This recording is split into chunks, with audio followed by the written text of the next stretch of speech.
Infotech limited का। जिस IPO का आज डे 3 का सब्सक्रिप्शन अपन होने जा रहा है, जानेंगे लाइव सब्सक्रिप्शन, जीएमपी कितना चल रहा है, लिस्टिंग कितना मिलेगा, लास्ट डे है तो फाइनल डिसीजन क्या लेना, अप्लाई करें या फिर नहीं।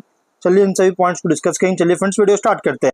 तो गाइस आईपीओ जो है 4 जुलाई ओपन हुआ था और 8 जुलाई आज के दिन क्लोज किया जा रहा है। 10 रुपीज का face value, 161 rupees per share के अपर प्राइस बैंड है।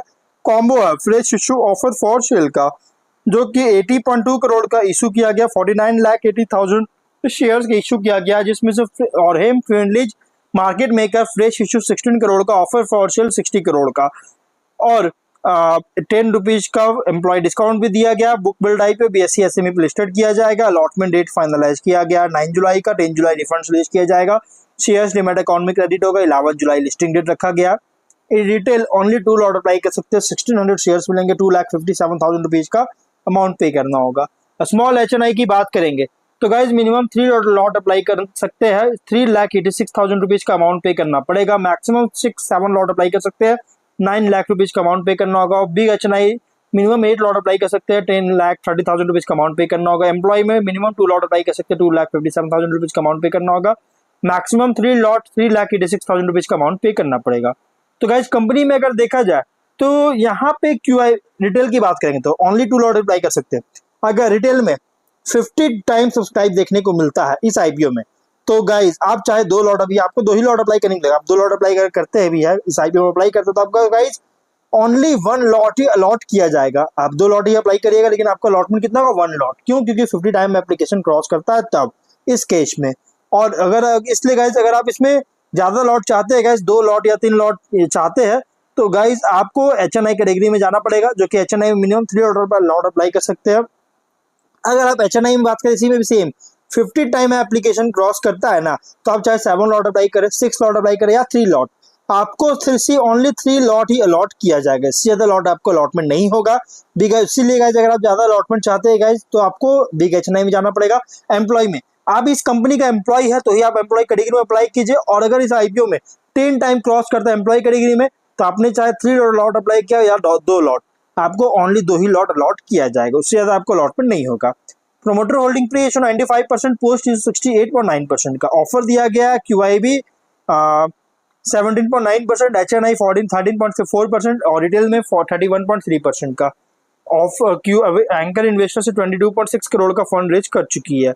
अगर हम सब्सक्रिप्शन की बात करेंगे तो कंपनी में क्यूआईबी से 9.4 टाइम सब्सक्राइब है और क्यूआईबी की डिग्री जो होता है ये लास्ट डे में अप्लाई करते हैं। भले अभी बहुत स्ट्रॉन्ग सब्सक्राइब है लेकिन फिर भी गाइस लास्ट डे में अप्लाई करते हैं। और चांसेस जिस तक सब्सक्रिप्शन देखने को मिला, चांसेस है कि 100 टाइम क्रॉस कर जाएगा क्यूआईबी कैटेगरी में। टोटल हुआ है 87 लाख शेयर्स का बीट किया 9 लाख शेयर्स में से, और 141 करोड़ का एचएनआई से, जो कि अगर देखा जाए तो यहाँ पे एचएनआई जो बायर है वो 13.5 टाइम सब्सक्राइब किया गया है, जो कि 95 लाख शेयर्स का बीट किया। 7 लाख शेयर्स में से 153 करोड़ का इंडिविजुअल, जो कि 2 लॉट के लिए अप्लाई किए गए, जो कि यहाँ पे अगर देखिएगा रिटेल में अगर देखा तो 12.5 टाइम सब्सक्राइब है। 2 करोड़ शेयर्स में 16 लाख शेयर्स का बीट, 2 लाख करोड़ शेयर्स का बीट किया। 16 लाख शेयर्स का इशू किया गया था 331 शेयर करोड़ का। और एम्प्लॉय में 29% का बीट किया है। 50,000 शेयर्स में से 14,000 शेयर्स का ही ओनली बीट किया है। टोटल 11.7 टाइम सब्सक्राइब है। 3 करोड़ 88 लाख शेयर्स का बीट किया। 626 करोड़ का 14,795 एप्लीकेशन सबमिट हुआ। गाइस क्यूआईबी एचएनआई रिटेल तीनों में गाइस बहुत ही स्ट्रॉन्ग सब्सक्राइब है। एम्प्लॉय में गाइस अंडर सब्सक्राइब है लेकिन तीनों में बहुत ही स्ट्रॉन्ग सब्सक्राइब है और बहुत अच्छी देखने को मिल रहा है सब्सक्रिप्शन। जीएमपी की बात करेंगे तो कंपनी का जो जीएमपी ट्रेड कर रहा है अगर देखा जाए तो गाइस कंपनी का जीएमपी है इस बार का 54 रुपीज का, विच मीन्स कंपनी या तो 33.5% की लिस्टिंग एक्सपेक्ट कर सकते हैं। वो 215 रुपीज पे लिस्टिंग एक्सपेक्ट कर सकते हैं और बहुत ही स्ट्रॉन्ग डेब्यू करने जा रहा है। कंपनी जो लिस्टिंग दे रही है ना गाइस, बहुत ही स्ट्रॉन्ग लिस्टिंग मिलने जा रही है। बिजनेस की बात करें, इसके बिजनेस में मैंने ऑलरेडी वीडियो बना रखा है, जो कि 1998 में इनकॉर्पोरेट हुआ था। और ये अलग अलग इंडस्ट्रीज जैसे बैंकिंग, आईटी, मैन्युफैक्चरिंग, अलग अलग इंडस्ट्रीज के लिए साइबर सिक्योरिटी सॉल्यूशंस का बिजनेस में इंगेज है। सर्विसेज जैसे कंसल्टिंग, इम्प्लीमेंटेशन, सस्टेनेंस ऑफर करती है, जो कि फोकस कर रहा है integrity of information and systems के प्रोटेक्टिंग और मेंटेनिंग को। कंपनी जो एक ऑथोराइज्ड रिसेलर है साइबर सिक्योरिटी प्रोडक्ट्स का और इंटरनेशनल ओईएम से और सॉल्यूशंस जो है अलग अलग मतलब कि प्रोवाइड कर रहा है एक्सेस सिक्योर करने के लिए, क्लाउड वर्क लोड प्रोटेक्शन के लिए। कंपनी का यहाँ पे अगर सर्विसेज की बात, साइबर सिक्योरिटी सॉल्यूशन और सर्विसेज, ये दो सर्विसेज है। और स्ट्रेंथ वन स्टॉप शॉप है, जिससे डिजिटल एसेट्स और इंफ्रास्ट्रक्चर को सेफगार्ड के लिए कर रही है। एक्सपीरियंस मैनेजमेंट टीम और क्वालिफाइड पूल ऑफ एम्प्लॉइज है। लॉन्ग स्टैंडिंग रिलेशनशिप है मार्की कस्टमर बेस के साथ, और wide range of and use industries को केटर कर रहा है। लॉन्ग स्टैंडिंग रिलेशनशिप है अलग अलग साइबर सिक्योरिटी OEM डेवलपर के साथ। तो कंपनी का जो बिजनेस है, अगर हम बात करेंगे तो ये साइबर सिक्योरिटी सॉल्यूशंस प्रोवाइड करता है कस्टमर्स को पूरे इंडिया में। एक हाईली कॉम्पिटिटिव फ्रैगमेंटेड सेगमेंट में ऑपरेट हो रहा है। देखिए कंपनी थोड़ा कंपटीशन हाई लेवल का है, इसका जो कंपटीशन है हाई लेवल के कॉम्पिटिटर है।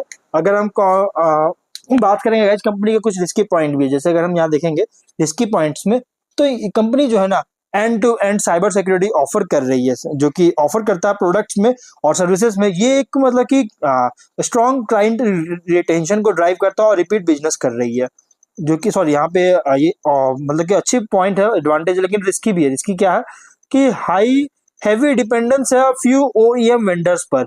लगभग 85% परचेज जो है सिंगल सप्लायर से करता है, जो कि एक सिग्निफिकेंट सप्लाई और प्राइसिंग रिस्क पोज कर रही है। हैवी डिपेंडेंस है बैंकिंग क्लाइंट्स पर, जिससे बिजनेस जो है वल्नरेबल टू सेक्टर रिस्क के कारण एक इम्पैक्ट कर सकता है। सेक्टर रिस्क हो सकता है guys. Negative cash flow recent में देखने को मिल चुका है, जो कि सिग्नल कर रहा है पोटेंशियल लिक्विडिटी स्ट्रेन को लेकर। हाई इंपोर्ट डिपेंडेंस है, जो कि एक्सपोज कर सकता है फॉरेक्स और सप्लाई रिस्क का को लेकर इसका बिजनेस एक्सपोज हो सकता है। इवॉल्विंग कर रहा है डेटा प्राइवेसी लॉस को लेकर, जिससे compliance cost legal risk increase हो सकता है, जिससे कस्टमर ग्रोथ इंपैक्ट करेगा। साइबर अटैक या ब्रीचेस होता है तो ऑपरेशन डिस्टर्ब कर सकता है, रेपुटेशन डैमेज कर सकता है, फाइनेंशियल परफॉर्मेंस इंपैक्ट कर सकता है। कुछ रिस्की पॉइंट भी है। अब अगर हम बात करेंगे इस कंपनी के फिनेंशियल का, देखिए एसेट्स, नेटवर्थ और रिजर्व्स की बात करेंगे तो 74.4 करोड़ और 44.5 करोड़ और 27 करोड़ का। डेट है 17.3 करोड़ का। लेकिन गाइज अगर रेवेन्यू प्रॉफिट की बात करेंगे तो 23 में 109.5 करोड़ का रेवेन्यू, 6.5 करोड़ का प्रॉफिट। 24 में 153 करोड़ का रेवेन्यू, 10.5 करोड़ का प्रॉफिट। और 25 में 220 करोड़ का रेवेन्यू, 14.5 करोड़ का प्रॉफिट। फिनेंशियल अगर देखा जाए तो टॉप लाइन हो या बॉटम लाइन, अच्छी ग्रोथ देखने को मिल रहा है, अच्छी ग्रोथ होता नजर आ रहा है। लेकिन 24 और 25 में जो बॉटम लाइन है ना, थोड़ा सा बूस्ट देखने को मिला और ये डाउट क्रिएट कर रहा है गाइस। अब यहाँ पे ROE 39% का है और ROC 38% का। Debt to equity 0.4 time, RONW 32.5%, PAT margin 6.6%, EBITDA margin 10.1% का है। Price to book 6.4 time, P ratio 19.6 time का। ऑब्जेक्टिव क्या है तो लोन उसके रिपेमेंट करना चाहता है, एक नए ऑफिस प्रेमिसेस का और रजिस्टर्ड ऑफिस का सेटअप करना चाहती है, इसमें कैपेक्स करेगी और जनरल कॉर्पोरेट के लिए फंडिंग चाहती है। इसके लिए IPO लेकर देखिए थोड़ा रिस्की IPO है, प्राइस बैंड थोड़ा ज्यादा रखा गया। हाँ, इसके प्राइस बैंड अगर 130 रुपीज के आसपास होती तो